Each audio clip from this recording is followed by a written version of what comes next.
El sueño de la ciudad ideal ha ido evolucionando y cambiando de rumbo según quien lo plantee, pero una cosa coincide en todos, y es en la búsqueda del lugar perfecto para que el hombre alcance su máximo potencial.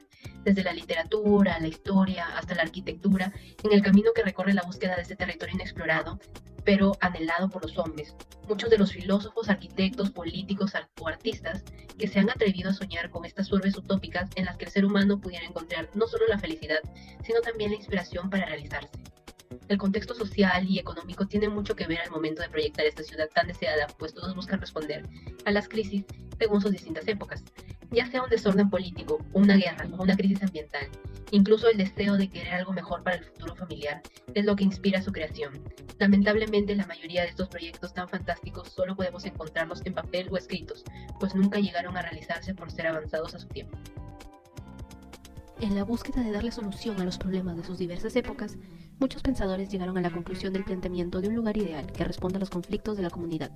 Es aquí que la palabra utopía cobra sentido, puesto que las utopías imaginan sociedades perfectas en geografías ficticias, explorando nuevos modos de organización social que ejercen una soterrada reprobación sobre el orden establecido en su contemporaneidad, según Blasco Martínez y Laos en 2017. Las primeras expresiones hacia una comunidad ficticia están representadas en el género literario, esto basado en las exploraciones que se realizaban. Las utopías se construyen sobre sueños, y los sueños del Renacimiento se basaban en viajes, según Martuchelli en 2019. Es así que no es coincidencia que los grandes descubrimientos marítimos se vuelvan propicios para hablar de un territorio irreal, como se mencionaba sobre el descubrimiento de América. Es al término de la Segunda Guerra Mundial que se cuestionan los modelos de vida, ya que se consideraban lo suficientemente rígidos como para ser capaces de dar respuesta a la variedad y a la diversidad de la vida urbana del momento, según Viera en 2017.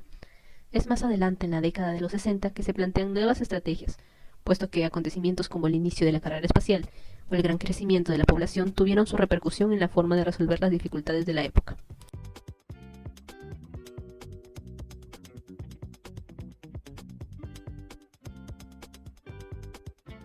Sin embargo, a pesar de las ciudades estar destruidas y que, según Viera, podrían verse como un lienzo en blanco e idóneo para el trabajo del planificador, todas las ideas de cambio han visto relegada su existencia a propuestas únicamente teóricas en lugar de ser llevadas a la práctica. Una de las razones por la cual sucedía esto es una preferencia por un carácter estático en la construcción de los edificios. Se comienza a discutir los parámetros del estilo internacional y la ciudad pasa de ser una entidad rígida a entenderla como un fenómeno cambiante. Es en Francia que Jonas Friedman comienza el planteamiento para el diseño de una ciudad postindustrial, en el que la ciudad empieza a verse como una serie de redes interconectadas y el ser humano viene siendo una parte más del entramado. Es así como nace la villa espacial, o la ciudad espacial, que sería una infraestructura que tomaría la forma de una serie de marcos espaciales de gran tamaño que estarían suspendidas sobre la superficie. Estas estructuras tenían la capacidad de albergar espacios climatizados con programas residenciales y públicos así como circulaciones, según Burke en 2020. Por otro lado, en Tokio el problema de hacinamiento se hacía cada vez más frecuente, pues la ciudad crecía a pasos agigantados. Es por eso que Buckminster Fuller plantea una ciudad futurista para enfrentar esta problemática. Su idea era construir una especie de ciudades aéreas que funcionaban en esferas que podrían flotar o anclarse en las montañas, según Martínez en 2015. Es así que su proyecto llamado Nubo 9 toma forma pensando en ser un refugio para poder desplazarse según las condiciones climáticas. Volviendo al contexto europeo, en Londres, por el año de 1961, nace el grupo Archigran, cuyos miembros eran arquitectos jóvenes que promulgaban un uso intenso de las altas tecnologías para solucionar los problemas de habitabilidad. Buscaban salidas nuevas y utópicas, desarrollando proyectos irrealizables para dar respuesta a los movimientos neo-hippies de los años 60. Al finalizar los años 50, el fenómeno de urbanización masiva ya no se daba solamente en Asia, sino en todo el mundo, por lo que, influenciados en parte por los estudios de Buckminster Fuller y sus aplicaciones tecnológicas en proyectos como las cúpulas geodésicas, Archie Grant diseñó su primer gran proyecto, la Plug-in City, una megaestructura conformada por un armazón de grandes dimensiones en la que podían encajarse habitaciones en forma de unidades individuales. Pero este no fue el único gran proyecto del estudio. También tenemos a la Walking City, diseñada en 1964, que exploraba las posibilidades de un estilo de vida nómada a bordo de grandes estructuras móviles, que, a modo de grandes robots habitados y andantes, se desplazaban e incluso conectan con otros elementos iguales a modo de una gran metrópolis errante.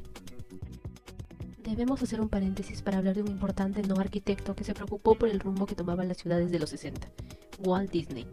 Su familia y en especial sus nietos fueron su objeto de inspiración, Quería dar a estos la oportunidad de crecer en un lugar ideal, rodeados de lo mejor de todo el mundo, tanto de vivienda, comida, tradiciones y tecnología, según Lara en 2017. Disney en los primeros años de la década de 1960 pensaba en el desarrollo de Epcot como una ciudad experimento que no logró realizar en físico.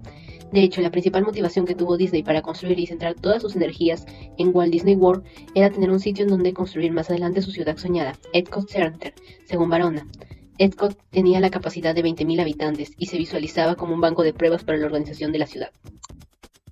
Ahora, si bien es cierto que ya no estamos en una época en la cual las ciudades se encuentran como un lienzo en blanco, términos como crisis, recesión, falta de vivienda, utopía vuelven a aparecer en el imaginario urbano y todas estas propuestas se reestudian y reinventan en busca de nuevas soluciones.